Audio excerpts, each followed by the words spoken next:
A question that everyone was asking is, the President has announced the infrastructure plan, where's the money?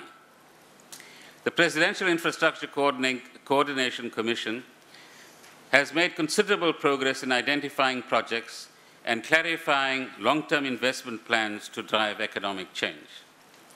The budget review lists some 43 major infrastructure projects, adding up to 3.2 trillion rands in expenditure. Over the MTEF period, approved and budgeted infrastructure plans amount to 845 billion rands, of which just under 300 billion rands is in the energy sector and 260 billion rands in transport and logistics projects. These projects are funded in various ways. The fiscus meets the cost of public service facilities such as schools, courtrooms, hospitals, and rural roads. Public entities such as Eskom and Transnet finance their investments from internally generated surpluses and borrowing from the capital market. This means they have to generate sufficient revenue from tariffs and charges to repay that debt over time and cover operating and maintenance costs. In some cases, a mix of tax finance and cost recovery is appropriate, and we make budget contributions to the cost of commuter transport services, electricity, water service delivery, particularly to low-income communities. Private sector investment plays a substantial role in several sectors. Access to telecommunication services is financed by the private operators. Our airlines industry has several private sector players. The first round of over 1,200 megawatts of renewable energy projects under Minister Peters's guidance was recently successfully tendered to independent power producers. Private sector capacity can also be mobilized through construction and operating concessions, for example, in management of industrial development zones, freight logistics, and ports operations. The Development Bank of Southern Africa will play a coordinating role in raising finance in partnership with multilateral finance institutions, foreign investors, and other investment funds. The IDC, the Industrial Development Corporation, similarly invests directly in income-generating projects in partnership with other investors. South Africa has deep and liquid capital markets through which long-term capital can be raised at competitive rates by government, state enterprises, and indeed the private sector. Our development finance institutions are capable of raising capital and co-financing investments of the private sector, state entities, and municipalities. These are considerable strengths that most developing countries don't have. They mean that we do not have to rely on expensive external finance or complex structured arrangements. But the key consideration, Mr. Speaker, is the impact and economic viability of our infrastructure investments. The PICC, I'm sure, will ensure expert project assessment subject to appropriate standards of review and public accountability, a critical requirement before investment decisions are taken. And the assurance we give both to government generally and the public is that no good project will be without funding.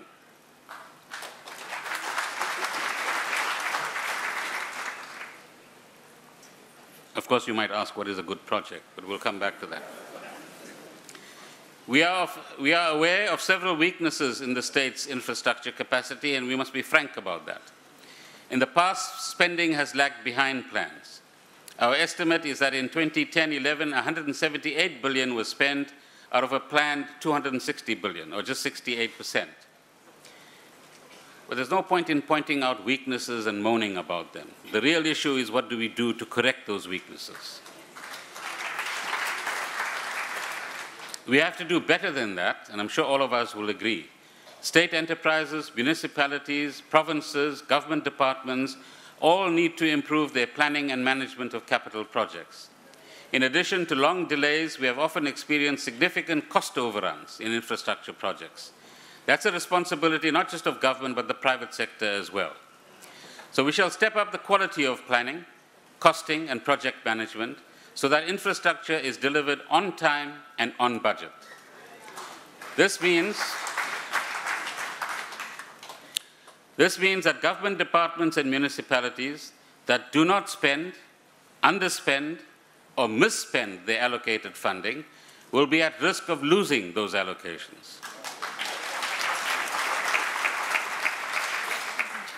The relevant officials would also be held liable for such misdemeanors, if they are any. National Treasury will be proactively monitoring the spending of grants to ensure value for money, adherence to the expanded public works program targets, and implementation of operational and maintenance programs. Several measures are in place to improve infrastructure project implementation and build management capacity within the state. Within state-owned entities, development finance institutions, and the private sector, considerable capacity is already mobilized in project planning and management. We need to bring it effectively into operation. The Infrastructure Development Improvement Program assists national and provincial departments focused largely on education and health projects and support for provincial public works departments. The Construction Industry Development Board has played a key role in developing standards and procedures for government tenders. A new city support program will get underway this year, subject to cabinet approval, initially in 8 metropolitan authorities, focused on improved spatial planning, public transport systems, and management of infrastructure utilities. The Municipal Infrastructure Support Agency will be established by Minister Baloy this year, focused on rural municipalities that lack planning capacity. Technical assistance to municipalities is also provided through the Neighborhood Development Program, which supports over 220 projects aimed at catalyzing business investment in township partnership projects. The Infrastructure Skills Development Grant supported 150 graduate interns in engineering and spatial planning in 2011-2012 and will be extended to a further 43 municipalities over the period ahead. Special attention will be given to the procurement processes for major infrastructure projects to ensure both value for money and the development of local suppliers and support industries. What we are saying to South Africa today is that we are aware of our weaknesses, we have plans in place, we have institutions in place, and we will make sure that the programs to increase our capacity to deliver infrastructure actually work within the next year. Training and mentorship programs have a critical role to play in addressing capacity constraints of departments and municipalities. But professionalism, hard work, and commitment to value for money are preconditions for successful project delivery. There can be no compromise on the basic principles of sound financial management in ensuring that the resources are mobilized efficiently to serve our people, not just a few pockets. A capable state focused on delivery requires a passionate and patriotic public service, without those few individuals whose only desire is to profit from the state.